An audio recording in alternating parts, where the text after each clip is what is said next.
You are listening to The Brian Craig Show podcast, broadcasting from sunny South Florida. Brian is joined by his wife and co-host, Kathy. Follow Brian on social media at briancraigshow.com. And now, Brian and Kathy. Welcome to the program, everyone. I'm Brian Craig, always joined by my wife and co-host, Kathy. Thanks, everyone, for tuning in. So finally, I don't know what's going on here, but Rachel Maddow is leaving her 5-day-a-week show on MSNBC. And this was announced a long time ago, and it never seemed to happen. And she's going to be involved in special political events and everything else. Something very weird is going on with Rachel Maddow. It could be something in her personal life. It might not have anything to do with her job or her politics or anything like that. It could be something personal that she's dealing with. She seems very unhappy. Her significant other could be having a crisis. Who knows? Her significant other, I don't know if she's married or not, but the lady she's with is an older lady, older than her. Yeah. And Rachel Maddow seems off. But today, she does. They named her replacement.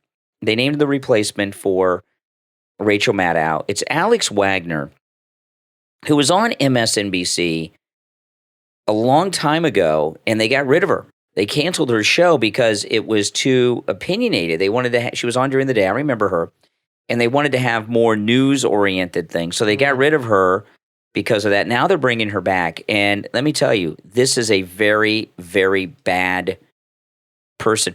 You know, MSNBC is in third place by a mile. Yeah, I mean, CNN beats them. That's how bad they are. And, you know, liberals, when they have a news organization that's not doing well in the ratings, they don't change what they're doing so far as their ideology. They think that you're just not smart enough to get what it is that they're doing, and they're going to continue to do what it is they're doing that very few people are watching. But this Alex Wagner, let me share this with you. She's described herself as a progressive. On matters involving Israel, this is the Rachel Maddow replacement. On matters involving Israel, she believes that there's an element of trepidation that inhibits a robust discussion about Israel in the American media due to fears of being falsely slurred as an anti-Semite. So she's anti-Israel. She's anti-Israel. Well, most liberals are. And but that's nothing new. Jimmy Carter was too. Not only is she anti-Israel, she says that people are afraid to voice their anti-Israeli position because they'll be called anti-Semitic. So she thinks. Yeah. So she's anti-Israel, and she thinks that Jews have too much power and influence over the narrative, and are keeping the truth about all the things of Israel secret because of that. Now listen to this. Gosh, that's hardcore. Now she got married in 2014 to a former White House nutrition policy advisor. I think this must be the guy, because this was during the Obama era. I think this guy was the nutrition advisor, and I'm not kidding about this, to Michelle Obama when she was making kids go hungry with the school lunch program. Yeah.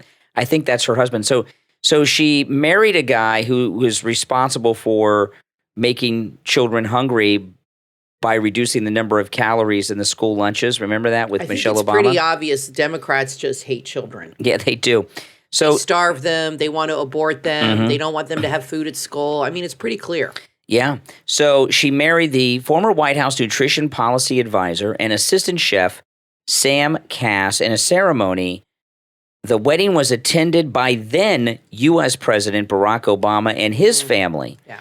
So she's connected. So the sitting president of the United States, Obama, and his whole family went to their wedding, which was in New York. They're friends with the former president, and that's that. So they got an anti-Semite who thinks Jews have too much control over the narrative, and her husband took part in a childhood program that caused more childhood hunger. This is a winner they have over there. Let me tell you, I know it sounds crazy, doesn't it? This is what they have to replace Rachel Maddow. This is a very, very interesting choice because we're coming into obviously the midterm election season's begun, but by the time she takes over, we're going to be in the heat of the of the main election. Now we're still in a primary phase. And then immediately after the midterms, we're going to be in a discussion about the presidential races. The presidential race is going to start right after the midterms, right after the first of the year. I think Trump's it'll going start to immediately. Announce that he's running. He's waiting for that election. Well, he may. It depends on how many races are called on election night and the next morning.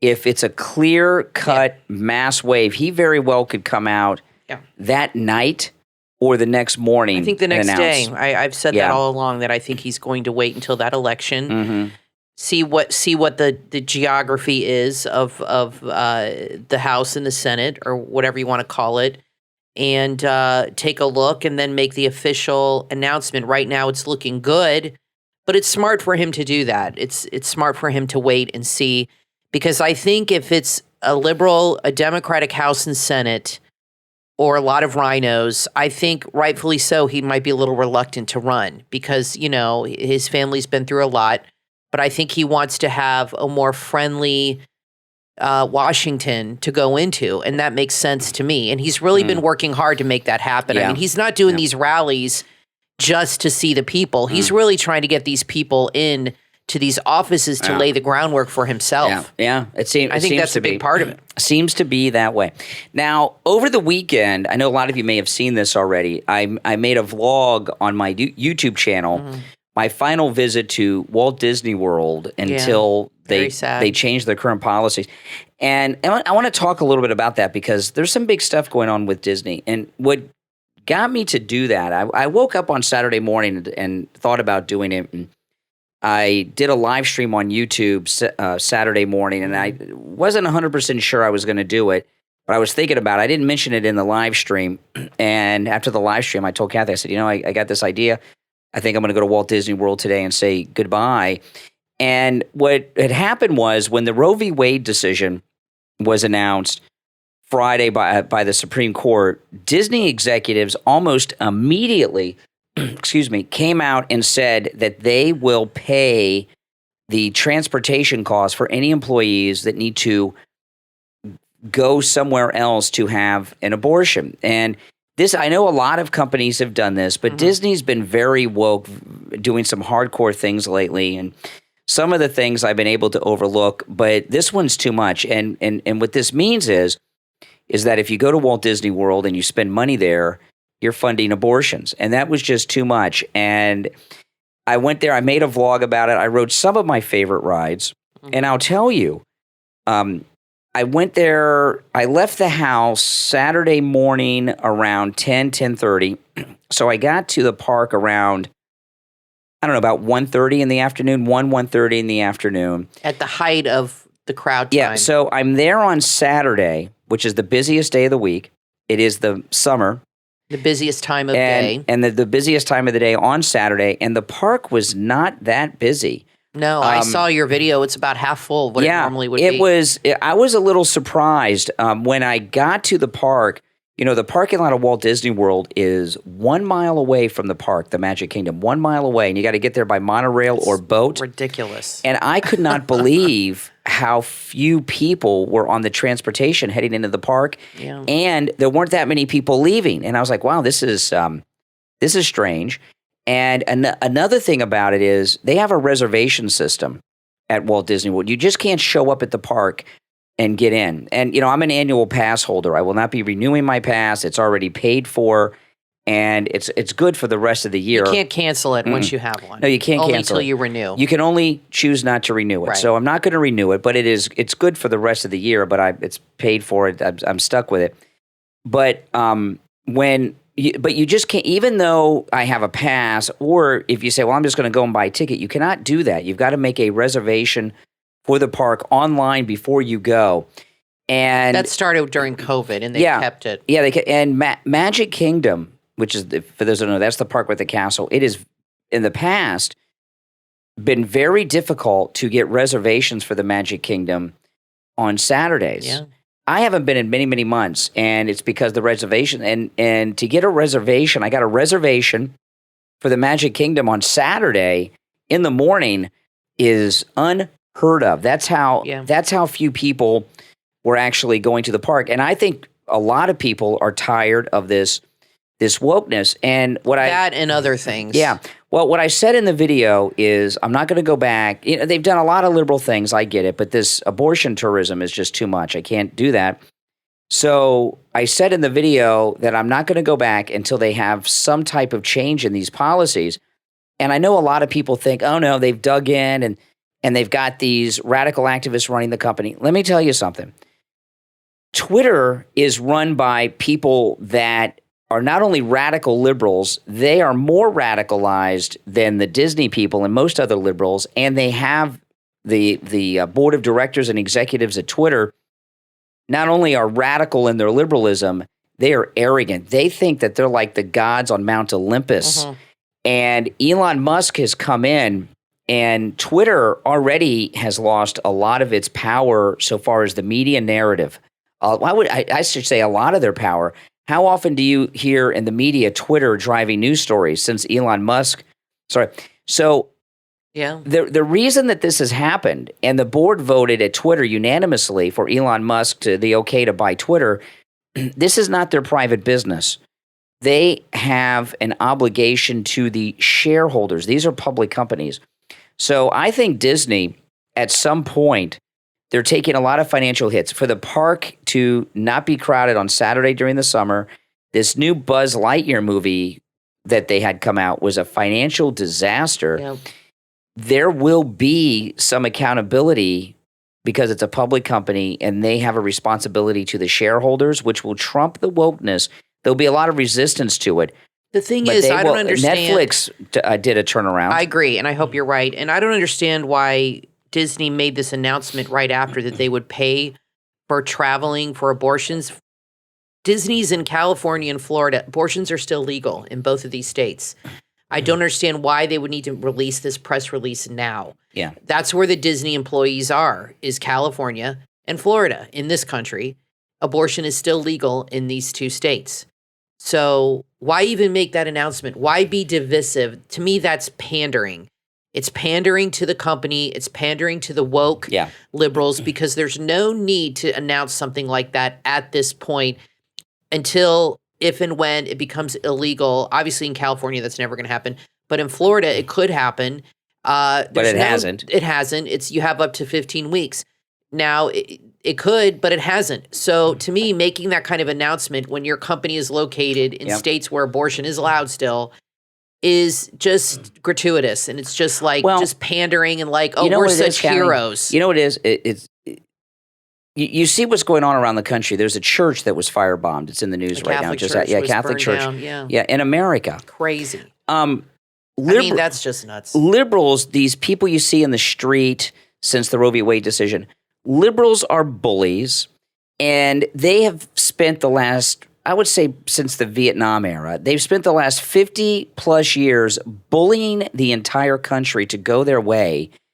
And people have stood up and said, enough of this bullying. Yeah. And like a bully who doesn't get their way, they're in total meltdown mode. And what you see in the streets, I mean, Mayor Giuliani, a war hero from 9/11, was attacked. He said the guy could have killed him. He's 78 years old. He's feeble. Absolutely. And this guy hit him pretty hard on the back. Remember that woman in New York? She pushed that old lady and killed her, and now she's in jail. Yeah. All she did was push her, and boom, she killed her. This Catholic church that was burned down, there have been around 30 pro-life pregnancy centers that have been attacked. They're really showing their violent nature. Well, you know what they look like, Kathy? Yeah. They look, this is me, and I know some of you will think this is extreme, and I don't make Nazi comparisons. Like a lot liberals call everybody a Nazi. I don't make those comparisons too often.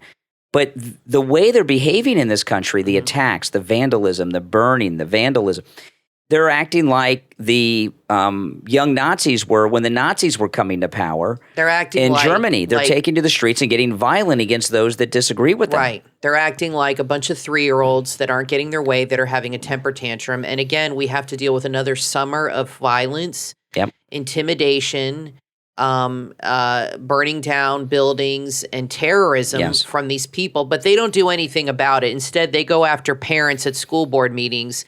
And they go and they give people a hard time for the protest on January 6th. But we have to deal with months and months of terrorism and violence and living in fear in these cities because these liberals didn't get their way on something. So they go and burn things down. But that's okay.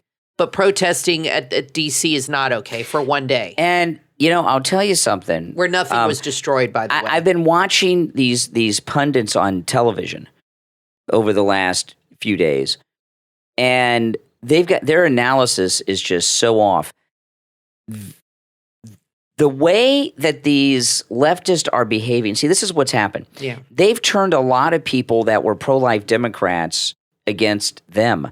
And they've gotten too extreme. That's the problem. They want abortion right in the seconds before birth. Even sometimes after birth. Yeah, and there's a lot of people that are pro-choice and Democrats, and these people that are the face of the Democrat Party now are so radical, they can't relate to them. Well, Bill Maher said that, and another liberal on TikTok, Libs of TikTok, tweeted it. And she said, I showed you that clip, and she said, this is happening because of the Democrats, because you give them an inch, they take a mile, they push things too far, they got too radical. That's right. And they wanted abortion in the 6th, 7th, and 8th, and 9th months, and even after in some places, which is incredible to me. And she said, how can you justify aborting a 7-month-old baby? That is a baby. That is not a clump of cells. That is actually a baby. But they advocate for that, and they have gone to where they think that is okay.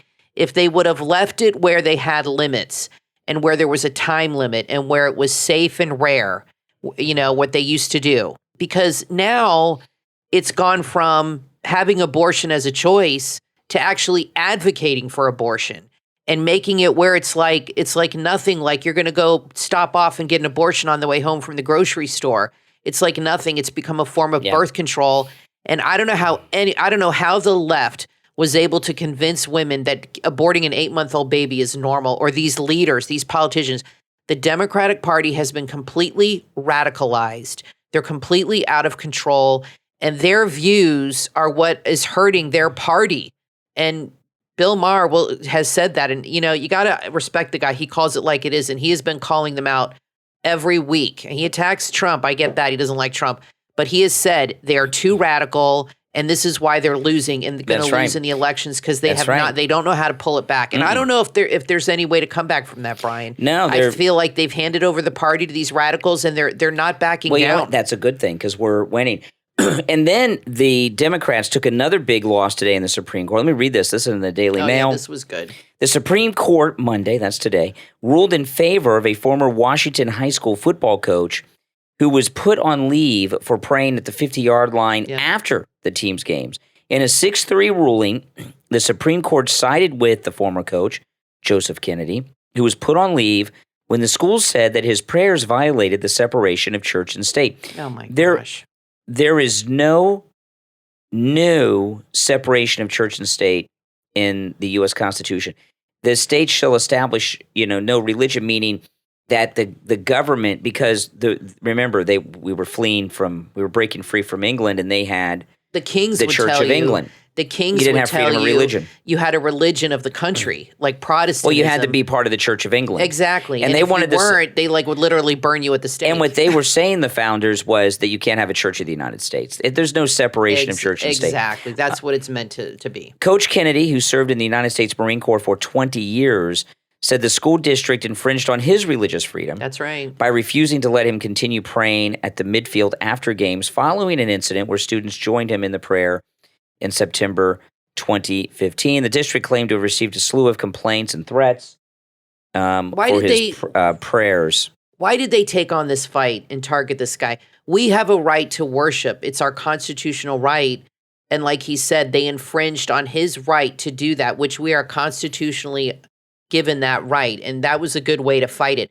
Why did they pick this fight with this guy? Why was this so important for them? Because the school board that in that area has a bunch of liberal Democrats on it that are anti-Christian. Well, now they look like idiots. When I was in school, and even I used to go to high school football games when I was really young because my cousin was quarterback of a local team. I used to go to all the games. And then when I was in high school, I went to the games all the time. Yep. It was regular to see prayers before the games out on the field. And high school football is dangerous. There was a kid in my high school. He was paralyzed the summer before his freshman year during summer practice for the JV team. And football is dangerous. It's very dangerous. I wouldn't want my son playing it. I'd Kids rather get play hurt baseball. very badly, and prayer at a football game is a very good thing because of the dangerous nature of the game.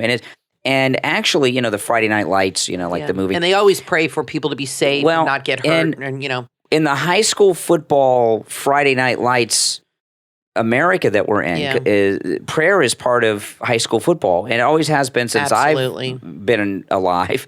And, the Democrats want to take God out of everything. They've had a lot of success. And you know why that is? And we see these young people in the streets screaming like lunatics after the Roe v. Wade decision. These are godless kids. They want to take God because they want to be the God. Well, they replaced fathers with welfare. Yeah. They want to replace God with them. In all the communist countries, like the Soviet Union and everything, they do away with the church because the church gets in the way of the government. Yeah, they want to be the church. Well, because they want you to have loyalty. Well, they want to decide what the morality is, not the church. Exactly. And they want to be at the top of that food chain instead of you saying, well, I answer to God. I answer to what God wants me to do. They want you to answer to them.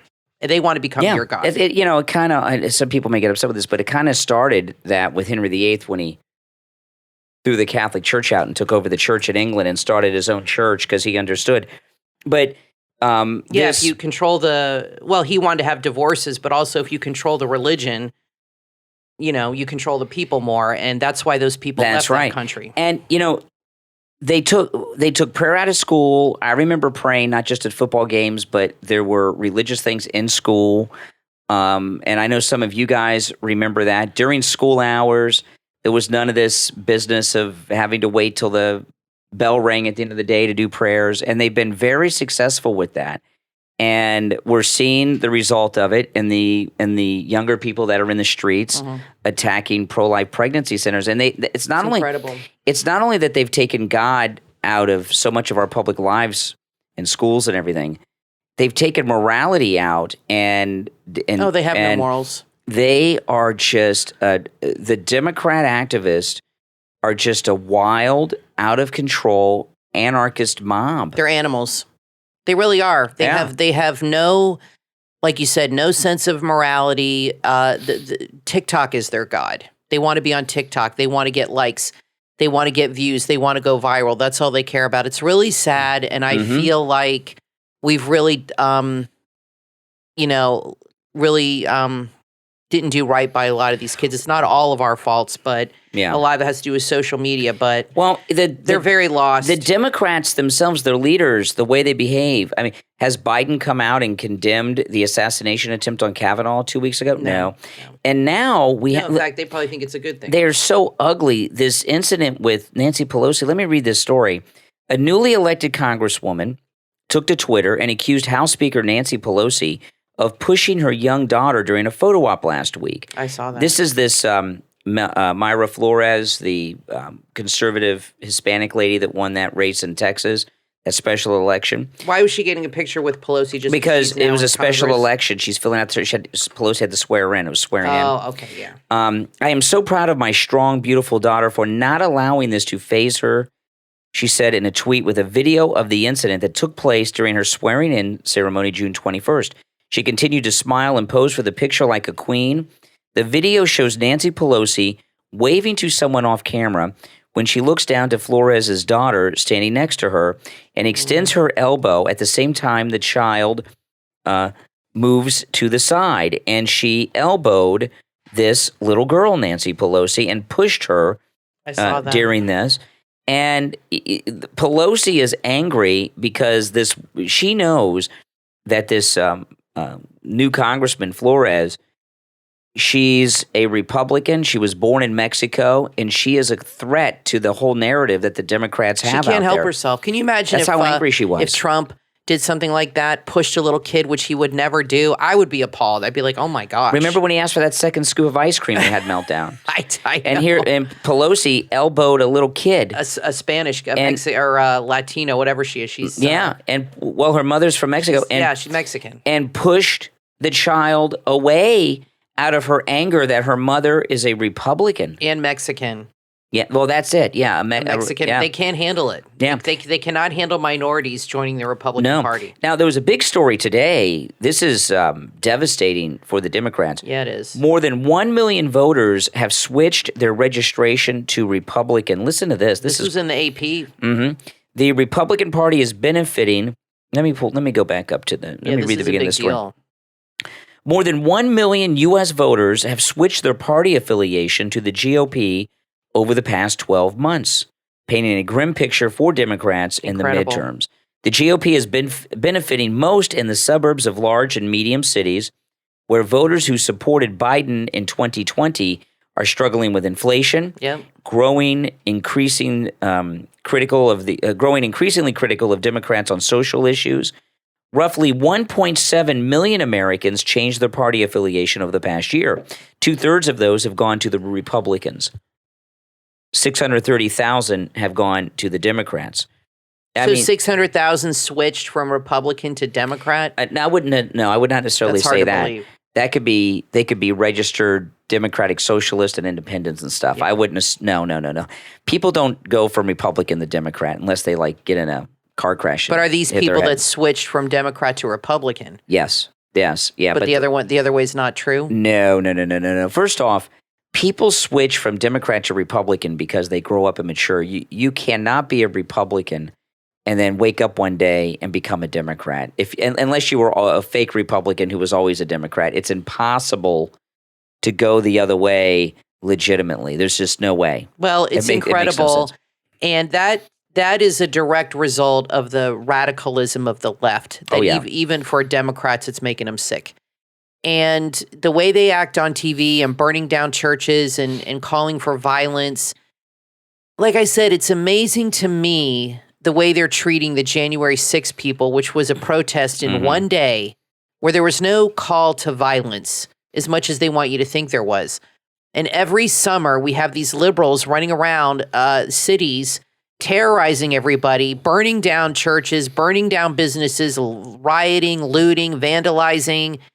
And they just don't do anything about it. They don't condemn it. They just stay completely quiet. But on January 6th, they have hearings. They've thrown people in jail.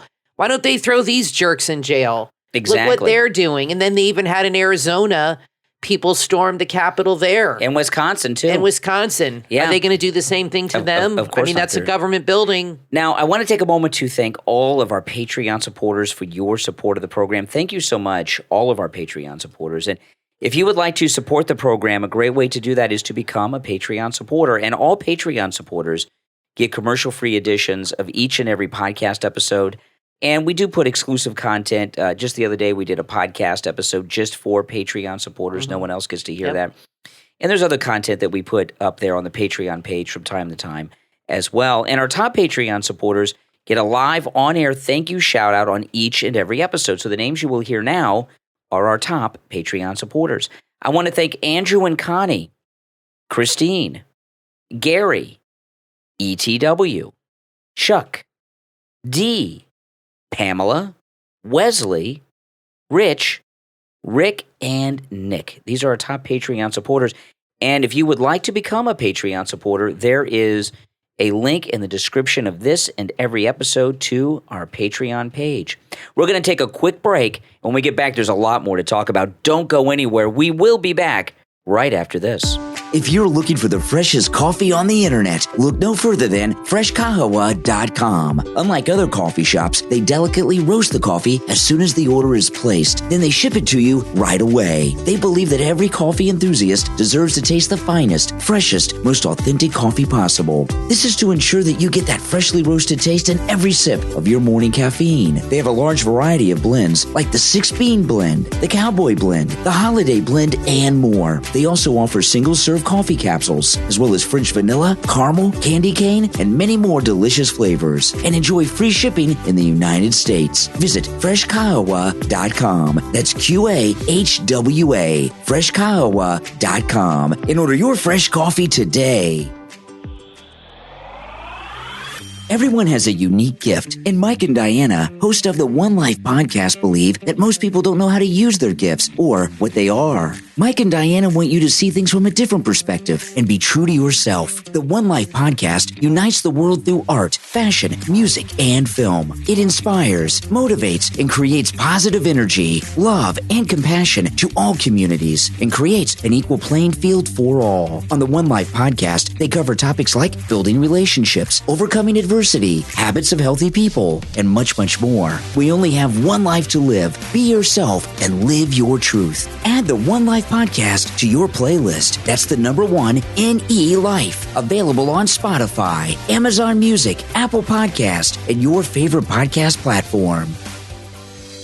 Are you a recent college graduate looking to launch an exciting career? A seasoned professional looking to make a career change? Or even a healthcare worker looking to increase your earning potential? The clinical research industry might just be the perfect fit for you. Clinical research is the area of healthcare science that studies and tests new medical innovations in people. At any given moment, there are over 80,000 clinical research positions available. However, over 70% of these positions don't get filled within 2 months or even at all. Simply put, while the pay is great and there are plenty of jobs available, there is a scarcity of qualified job candidates. And without the right training and connections, it is hard for candidates to enter this field. Vast Clinical Research is opening doors for its students to work in this amazing healthcare industry. Vast Clinical Research provides training and education programs for individuals looking to enter the intriguing career of clinical research. Utilizing research-based accelerated training, coupled with world-class career services, individuals can be trained in 4 to 6 weeks to begin their exciting new career.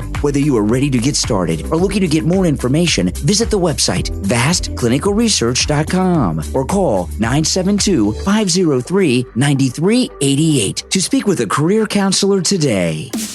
You are listening to the Brian Craig Show podcast. Broadcasting from sunny South Florida, Brian is joined by his wife and co-host, Kathy. Follow Brian on social media at BrianCraigShow.com. And now, Brian and Kathy. Welcome back, everyone. I'm Brian Craig, always joined by my wife and co-host, Kathy. You know, Uvalde, that terrible massacre, has disappeared from the news, right? It really has.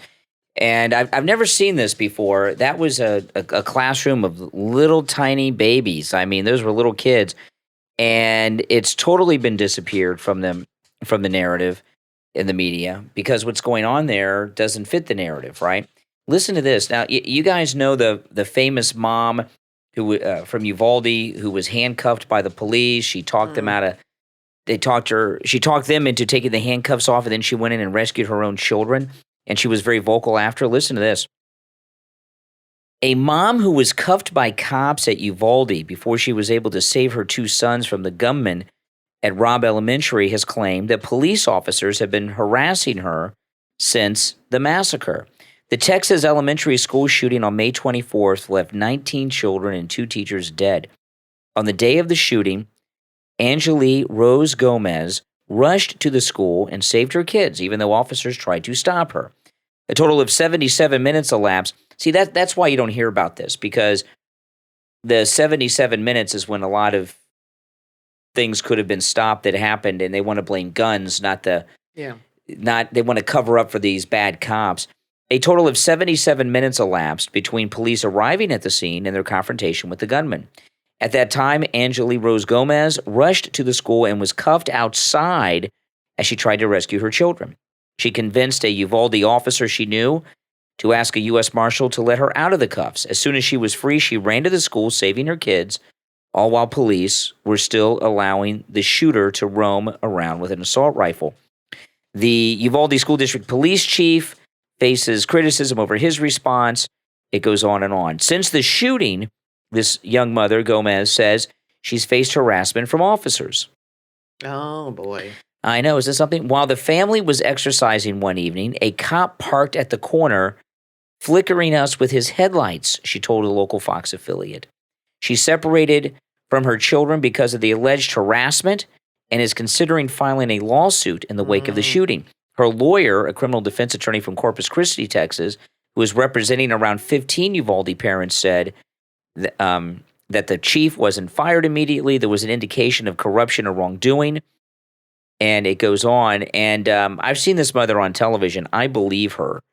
Oh, absolutely, because she's making them all look bad. Well, this is like a mob town. Of course, they're doing it themselves, yeah. It's really run like a mob town. When you like Copland. Yeah. Well, it's like I said a moment ago. They're not covering Uvalde in the media because they want to blame guns. They don't want to blame the coward cops, the incompetent cops, and all these other things. So they want to get out of Uvalde as fast as they can. And what happened to Matthew McConaughey? He went to the White House, made a speech, and last I saw he was in Greece. Well, who? Matthew McConaughey. He wasn't in Greece. He went to the country of Greece. I was going to say. He's not doing a new film. Because they got what they wanted. They passed some gun legislation last week. So now that that's over, they've moved on. I mean, they got out of it what they wanted to. This story you're right. This story we were talking about in the last segment about the 1 million. Don't waste what's the thing? Don't waste a tragic Don't situation. let a good crisis go to waste. That's it. The story we were talking about in the last segment, 1 million new Republican voters, former Democrats, in some key areas in the country. Mm-hmm. What's going on here right now is this country is facing some serious economic problems. This morning, I took Kathy's car to work at the radio station, not my car, because my car was on E, and I really didn't want to go to the gas station and fill it up this morning. I really didn't because I know it's depressing. It's more than double. They showed the graphic on the news today from Biden's inauguration. Mm-hmm. It's more than double in 2 years. Now, what's it going to be like 2 more years? That's right. And they're not doing anything to even slow it down. No, they don't want to because they're pushing their green agenda. Biden just gave a speech at the G7 basically saying these other countries had to invest more money. This is a money grab, more money into this. And they're not going to let any of these gas prices go back down at all because they want to force people to this green energy. It's very lucrative for them. And they're going to ram it through and push it through as much as they can. This Roe v. Wade decision, I'm watching some of these idiot pundits who have gotten their talking points from like the 80s. Well, suburban mothers are going to be very upset about their right to choose. I was telling this to Steve Kane this morning.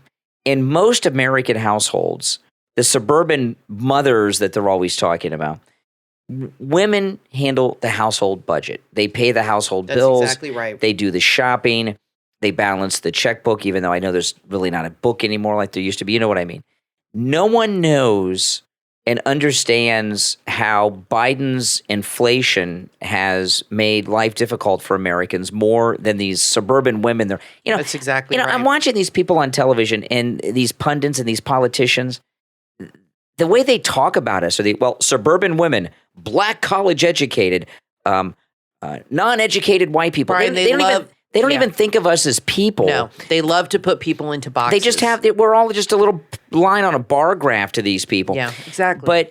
But women, I think, understand what Biden's doing because it's the women who do the grocery shopping, that take care of the kids, the clothes for their husbands and the kids and all that stuff. It's the main concern of the country right now is inflation, gas, and then the Roe v. Wade is number 3. And I'll tell you another indication of the Economic Times.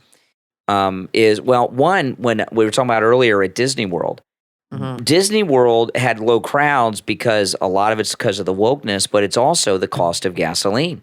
That's exactly right.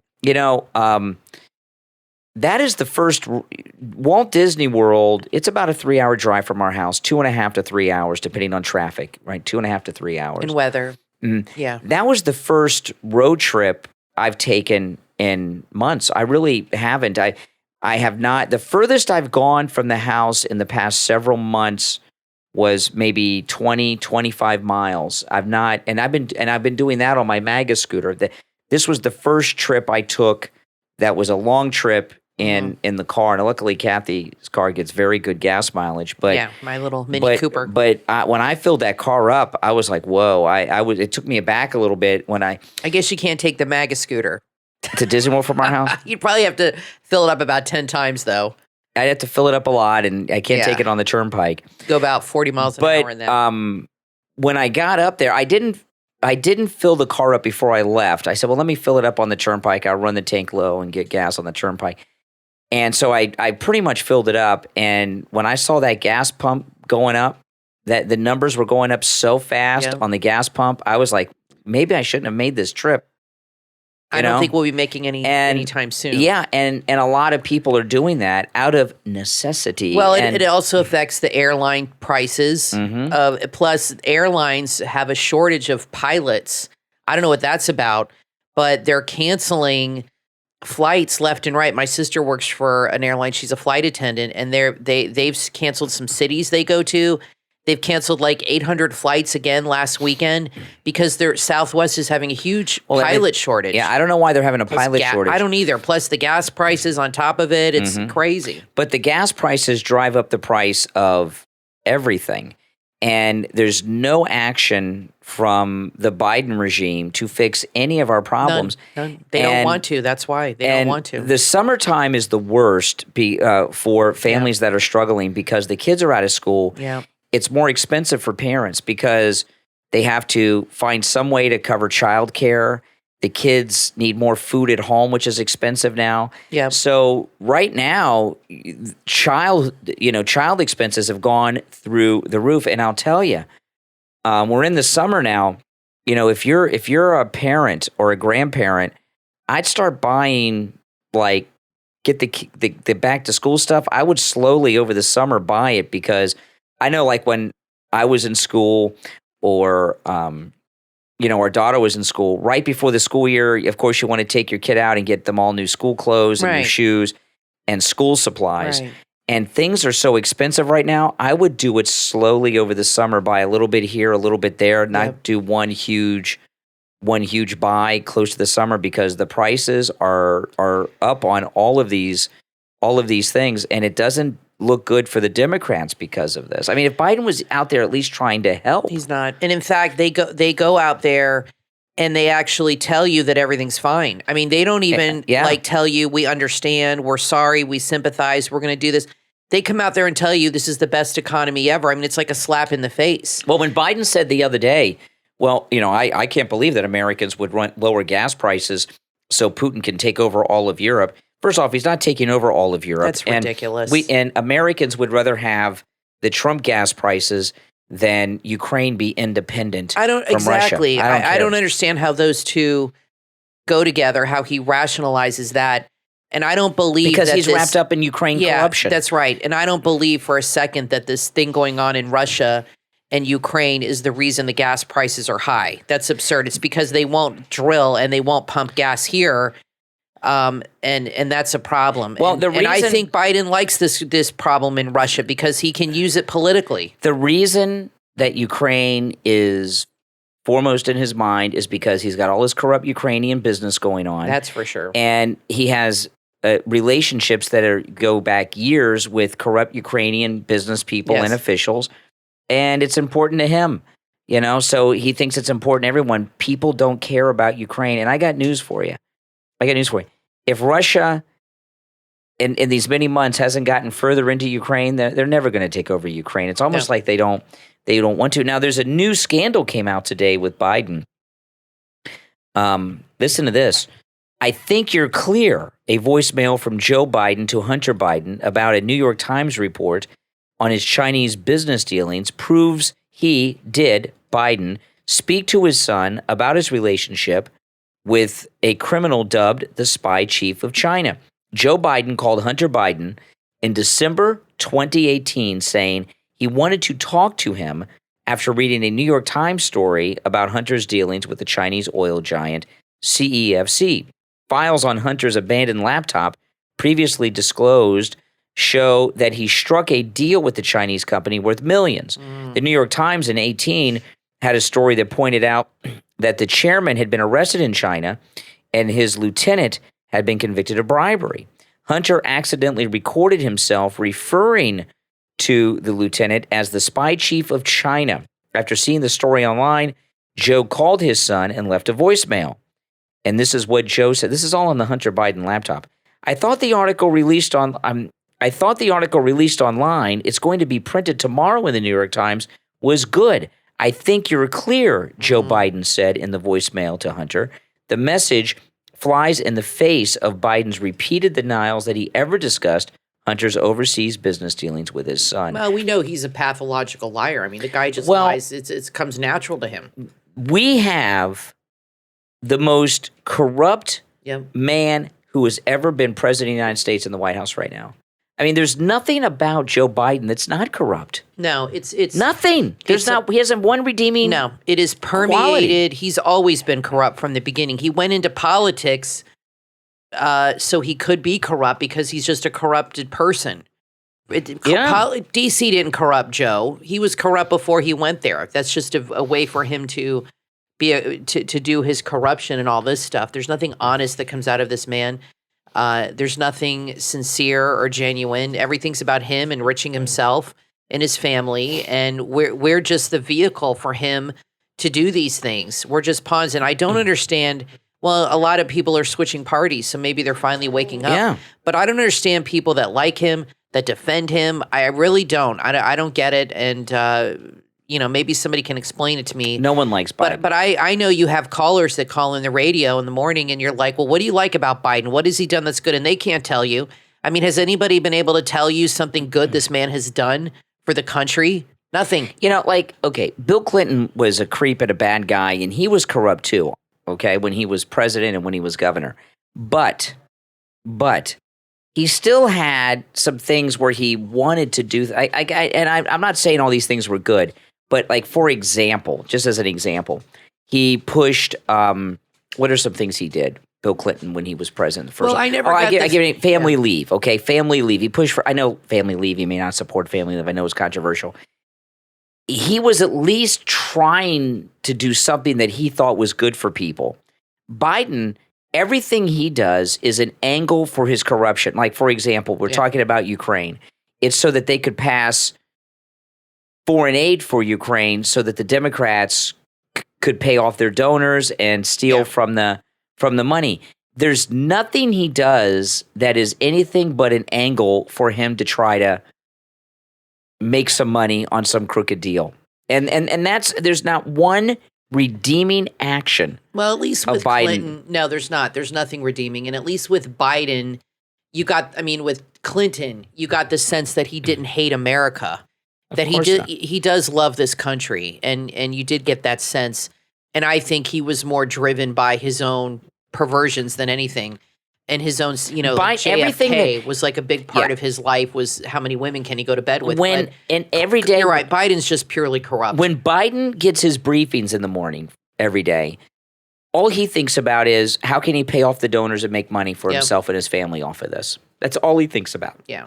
Now this transgender thing in sports, I think, is on its way out. This thing with Leah Thomas being banned, this one is just outrageous. I saw this. Transgendered woman Ricky Trey, who is a biological male, age 29, won the women's division of the skateboard open in New York City, taking home a $500 prize, beating a 13-year-old girl from Florida who came in second place, who would have been first place, by the way.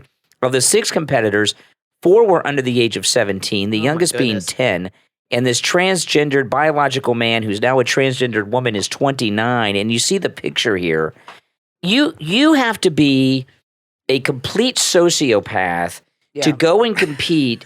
You're man, you say you're transgender, and you go and compete in a skateboard contest with 10-year-old and 13-year-old little girls, beat them, and then you take a picture celebrating, grinning in your ear to ear like you won something. So they no longer have age restrictions either? They eliminated the gender restrictions. Now they're going to eliminate the age restrictions. I don't know about the age restrictions. It seems like a pretty big stretch. And let me tell you. That's crazy. I'm looking at the picture, just like Leah Thomas, this sociopath took a picture with the second and third place winner and just is smiling and thinks they're so great.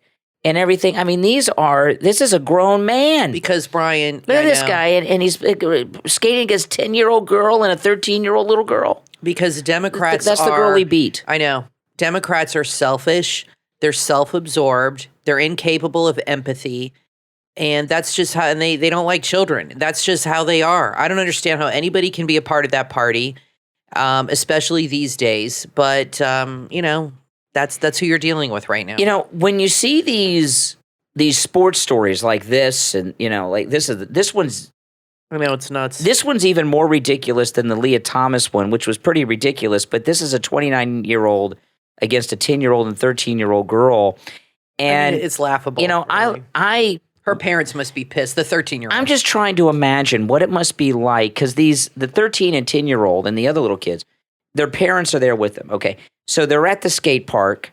There's this competition going on, and then this 29-year-old man shows up and says he's trans, so he gets to play with the girls. So their 13 and 10-year-old girls are skateboarding in a competition against a 29-year-old man. Yeah, it's pretty creepy. And why does he want to be around little 13-year-old girls anyway? I would get up. It's really creepy. I would be so ticked off. I would get up and I would say, I would use the F word. I would say, you are in blankety blank creep. How dare you take this away from these little girls? I wouldn't. What has to happen is these girls need to stop competing against these guys. And I wouldn't let our daughter compete. They need to walk out. I wouldn't do it. They need to walk out and say, "Screw you! We're all leaving," and you'll get it by default.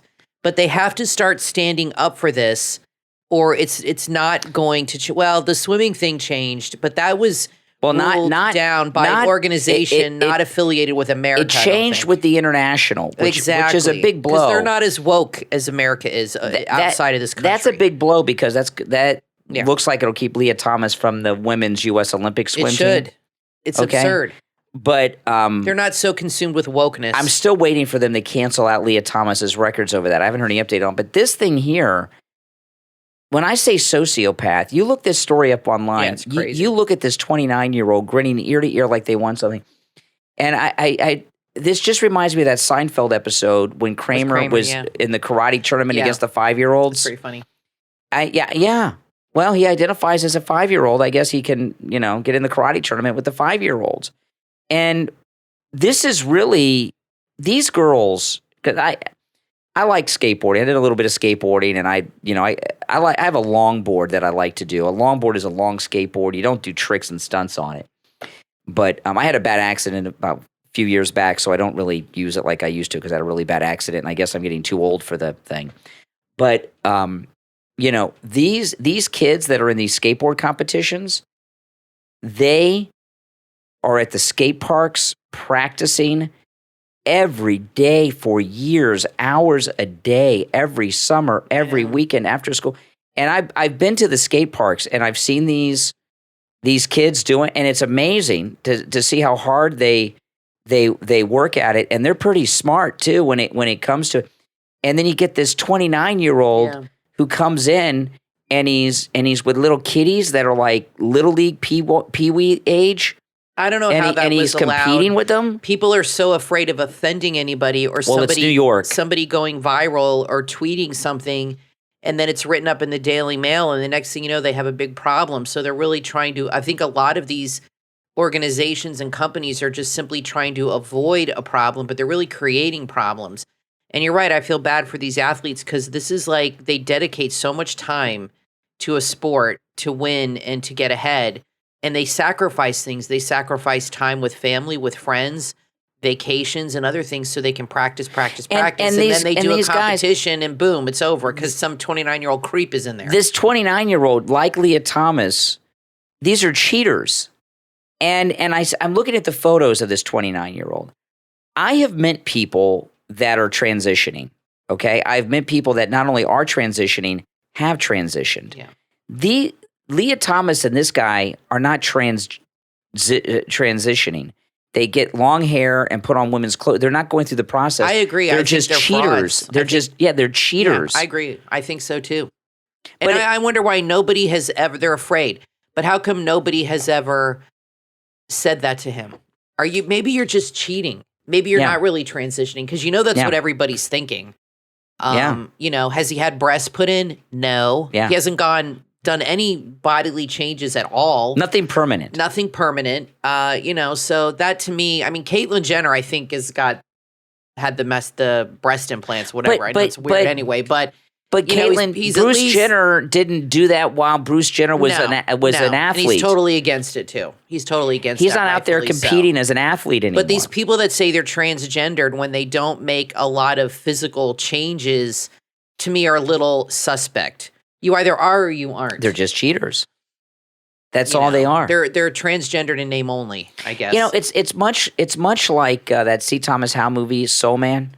When he pretended to be black to get a scholarship, he took a scholarship away from Ray Dong Chong, who was working like 12 jobs. Remember that? Mm-hmm. When these guys do this, they're taking away something from these girls, and they're selfish people. Sickos. They're selfish people, and they don't care. It's all about them. It's their agenda, and that's how Democrats are. They push their agenda on everybody else, and they don't care how it affects you. Nope.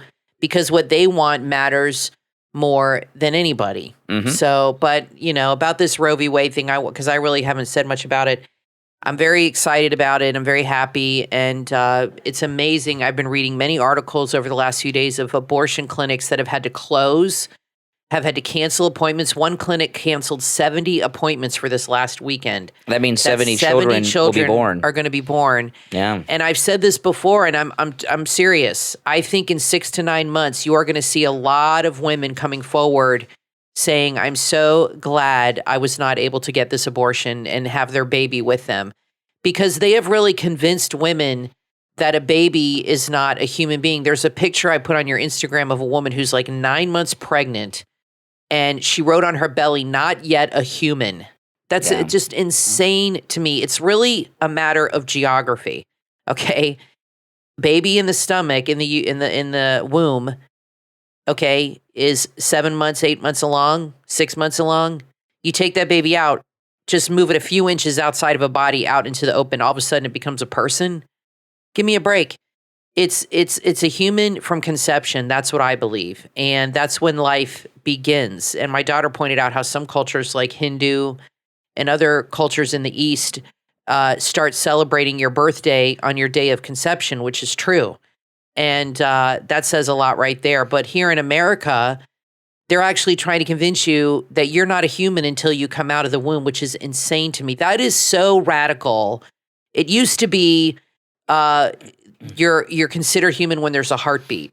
Okay. Well, that was too early didn't give them enough time, because that's like 6 to 8 weeks. Yeah. So once that was discovered, they're like, oh, well, we need more time. That now they've pushed it. And now even at 8 or 9 months, they don't consider you a person. Well, our daughter was born at 7.5 months, and she was a full person. I can tell you that. And Emily told me she had a friend she read an article about a kid that was born at 6 months old that's in the NICU and is doing well or lived to do. Babies are coming out of the womb much earlier and living than they did 5, 10 years ago. And it's amazing. You don't hear about this too much anymore because these leftists, but back in the 70s and 80s, you would hear these stories about how the Chinese treated pregnant women because they were having too many babies, and what they would do if they had a baby they weren't supposed to have, and how inhumane the Chinese were to pregnant women and to unborn babies. And now look at these Democrats and how they're behaving. Exactly. They're really into population control.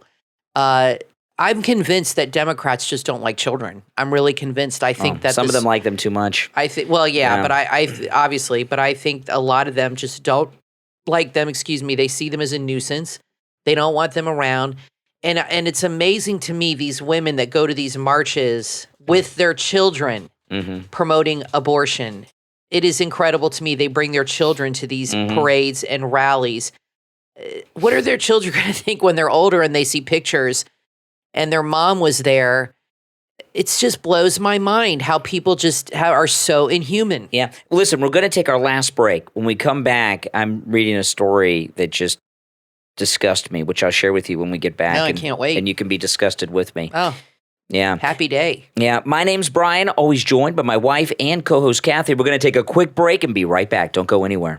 Brian Craig here with a huge announcement from the Thomas Edison of sleep, the inventor of the My Pillow, Mike Lindell. And My Pillow are now offering a BOGO extravaganza on multiple My Pillow items. Right now at MyPillow.com with our promo code Kane, Kane at checkout, buy one, get free pricing on My Pillow bed sheets, Giza Elegance My Pillows, the 6-piece My Pillow towel set, and the My Pillow Roll and Go Anywhere My Pillows, and so much more. Just go to MyPillow.com. Click on the radio listener specials. Use the promo code Kane, Kane, at checkout, or call toll-free 800-716-4879. 800-716-4879.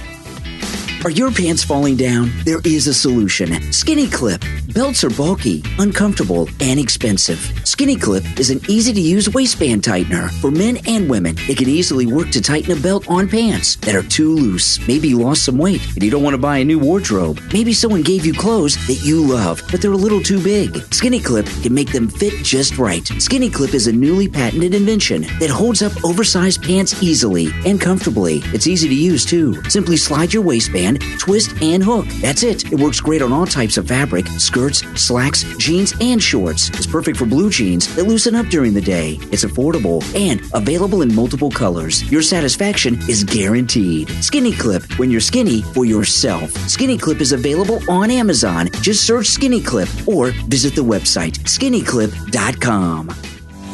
There's no doubt about it. In today's world, we all need a little uplifting and positivity in our lives. The Etsy shop, Poems by Lou, that's L-U, features poems that were specifically made to uplift people worldwide. With themes of love, nature, and more, you can purchase these poems, including graphic art as digital files. They are perfect to use as your wallpaper, send to a friend, or print a frame and hang on your wall. To check out these poems by Lou, visit poemsbylou.etsy.com. That's Lou, spelled L-U. Poemsbylou.etsy.com. You can also find more on Instagram at PoemsND Positivity. You are listening to the Brian Craig Show podcast. Broadcasting from sunny South Florida, Brian is joined by his wife and co-host, Kathy. Follow Brian on social media at BrianCraigShow.com. And now, Brian and Kathy. Welcome back, everyone. I'm Brian, always joined by my wife and co-host, Kathy. Well, there was a violent attack on Mayor Giuliani yesterday. He went to the men's room in a grocery store at a campaign stop with his son, who was running for governor of New York. And one of the workers in the grocery store came and hit him on the back and started cursing at him. Listen to this. The ShopRite worker, this is in the New York Post, just broke. The ShopRite worker arrested for allegedly hitting Rudy Giuliani on the back inside a Staten Island supermarket walked free from court Monday after his charges were downgraded. Of course. Daniel Gill, age 39, who was still dressed in his ShopRite uniform following his arrest, kept his head down, refused to answer questions as he left the criminal court after his arraignment today. His charges were downgraded to third-degree assault, third-degree menacing, and second-degree harassment over the caught-on-camera attack inside the supermarket. He's had no priors. He was initially charged with second-degree assault involving a person over the age of 65. The judge refused the DA's office request for supervised release and instead let him go on his own good word that he would return. It appears to be a tap on the back and not a slap, his defense attorney argued. This is not criminal contact. It's very unlikely that the touch could have caused an injury. Have you seen the video? Yeah, and Mayor Giuliani said he could have killed him. There was a woman taking a photograph with Mayor Giuliani when it happened, and she said it made a loud noise. And it was, and he's That's 70. An assault. He's 78 or 9, and he's feeble. To call this assault in the third or even menacing is a stretch. These are his lawyers talking, by the way, the defense lawyers. That's just outrageous. I mean, I am in shock. His lawyers said that after the incident, Gill was followed and threatened by one of Mr. Giuliani's associates who allegedly poked Mr. Gill in the chest and told him he was going to be locked up. Well, he just assaulted America's mayor. I know. The prosecutor insisted the assault was aggressive in nature. The defendant smacked Mayor Giuliani in the back, causing him pain and imbalance. The mayor took a step forward to steady himself, at which time the suspect said to him, "What's up, scumbag?" Wow. Yeah. And he said, "You're going to effing kill women," all these things. Mayor Giuliani had refused medical attention at the scene, but was complaining of swelling and much more pain a day after. Well, that was a mistake on his part. He shouldn't have refused him. He should have gone to the hospital, filed a report. If somebody assaults you, you need to go to the hospital, get an official report, get evaluated, because, injuries show up a day later. Like if you get in a car accident, it doesn't always show up right away. It shows a day or two later if there's swelling, like you said. So I wish he would have followed through on that. Not that I'm saying he didn't hit him. Let me tell you something. I was, I'm in a strange line of work. I was very violently attacked and assaulted years ago. Yeah. I mean, very violently. Yeah. And I don't want to go into all the details of it, but someone almost killed me. Yeah. It wasn't with a weapon. It was before you and I met. Right before, and it was with their bare hands, and it was I was stalked. I'm in a strange business, guys. I know. I was stalked, and the person was hiding in the bushes of my apartment. And one of the regrets of my life is that I did not press charges when that happened. Yeah. And what happens a lot of times when you're assaulted, and let me tell you, this was a very, very, very, very violent assault. Yeah, the guy almost killed you. Yeah. And I was taken to the emergency room and everything, and it was a big regret of mine, even still today, that I didn't file charges. It was publicly known, at the time, because I'm on the radio, But when someone does something like this, you gotta stand up and press charges. You really do. But what happens a lot of times, and go to the hospital and get evaluated. You have to have a record of what the damages exactly are. Otherwise, you're not going to have as much of a case. What happens when these things, you're in shock, you're scared. Yeah, you're more worried about your health. And you don't do things the way you should do them. Yeah, and it's scary. But I'll tell you, you look at what's happened in the past just couple weeks with these leftists, right? Mayor Giuliani. I know a lot of people say, "Oh, he did this, he did that, he's got an alcohol problem." Mayor Giuliani is pretty much retired. He is the only member of the he wasn't in the federal government. He was the mayor of New York City, but that's a big deal. Being mayor of New York City is like bigger than being the governor of most states. When America was attacked on 9/11, every government elected official went into hiding, including Biden. The entire Congress flew out to military bases. President Bush was on Air Force One out west.